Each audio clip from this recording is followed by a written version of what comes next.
So what if changing the world wasn't really about fighting against what is old, but instead it was about building something new, right?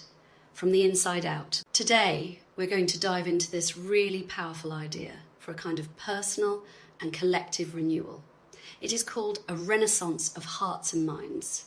Let's get into what that actually means. You know, the whole journey really kicks off with this one single moment of recognition. It is that little spark of awareness where you realize that your current reality and your potential reality, well, they're two totally different things. It is all about seeing that gap between the world as it is and the much more beautiful world that you know it could be. Okay, so for our first part, we're going to focus right in on this initial awakening.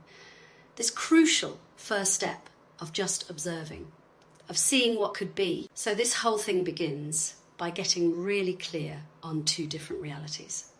On one hand, you have it is described as a time of anguish, where all you see are these mirrored reflections that just keep you stuck, seeing the same old problems over and over. But then on the other hand, you have the vision of what could be, and that is a total shift. We're talking a revival of beauty, a whole new world to see. Seeing the potential is one thing, right? But how do we actually start building that new reality? The source material is super clear on this. The work has to start from within. And that brings us to our second big idea.